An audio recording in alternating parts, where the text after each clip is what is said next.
America is the history of rich white men telling not rich white people that their enemies are black and brown. It starts in the colonies of what would become the United States. Let's remember, during the colonial period, mid-1600s, there was no such thing as white people. I know some people who are now called white find that shocking, right? Because they think whiteness is real, right? But whiteness was created. Europeans didn't call themselves white. We didn't call ourselves white. We weren't all members of one big happy family. Are you kidding? Have you studied the history of Europe? The history of Europe was about killing each other. That's what we did in Europe. We just killed each other. Before we figured out there were other people to kill, we just killed each other, right? I mean, that was the history of Europe. The English hated the Irish, right? Northern Italians didn't even think that Southern Italians were Italians. The Germans hated everybody, and everybody hated their ass right back, right?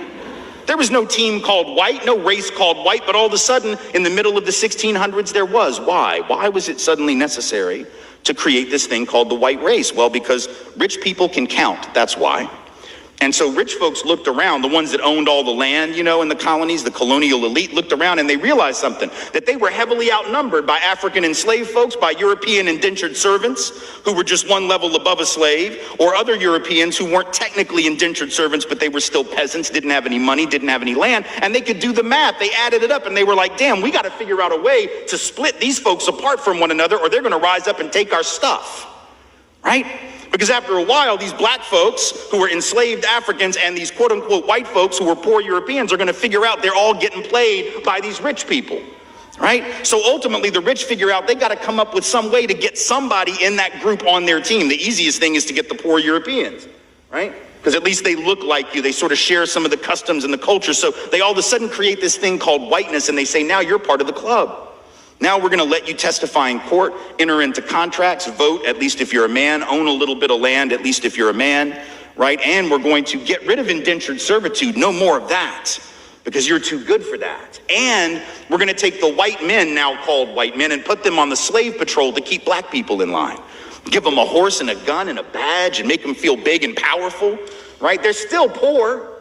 They still don't have anything. They didn't pay the slave patrol well. Right? Just exploited them, used them as a buffer between the elite and the other poor folks, particularly poor folks of color. And pretty soon the rebellions that occasionally happened where black and white got together to overthrow the elite, those stopped because the divide and conquer had begun to work, right? You could turn people against each other by telling those poor white folks, they got to keep these black people in line.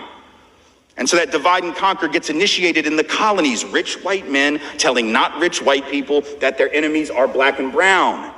Fast forward to the Civil War era.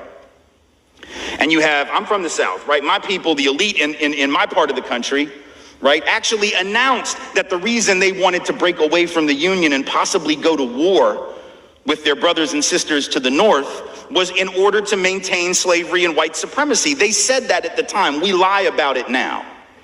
And we say it had nothing to do with that. But of course, at the time, they didn't have any shame about it, so they just said it openly. Right? The vice president of the Confederacy, Alexander Stephens, said that the cornerstone of the new government was the great truth that the Negro was not the equal of the white man. So that's the reason the Confederacy was formed and existed. But here's the trick. If I'm rich and I want to go to war to protect my ownership in other human beings, my property, but you're poor and you don't own any enslaved people, why the hell would you go fight to protect my stuff? Because I'm a rich person. I'm not going to fight. Rich people don't go to war. Right?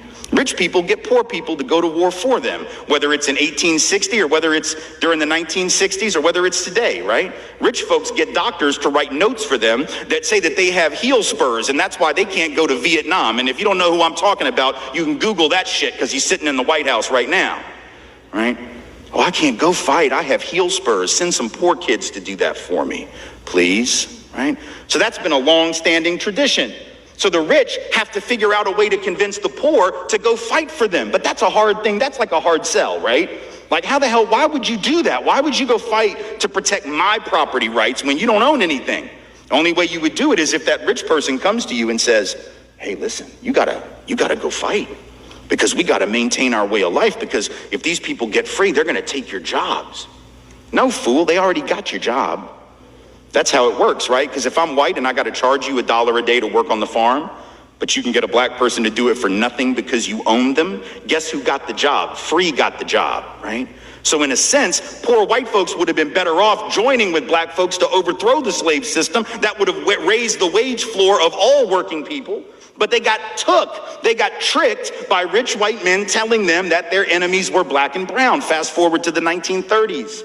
And you have white labor leaders. They're not even the elite, right? The labor leaders are not the elite, but they're the elite within the labor movement. And even they had fallen for it at this point. So they didn't want to integrate their unions. And they would say things like, well, we can't have black people and Mexicans and Chinese folks in our unions because if we do that, it's going to reduce the professionalism of our craft.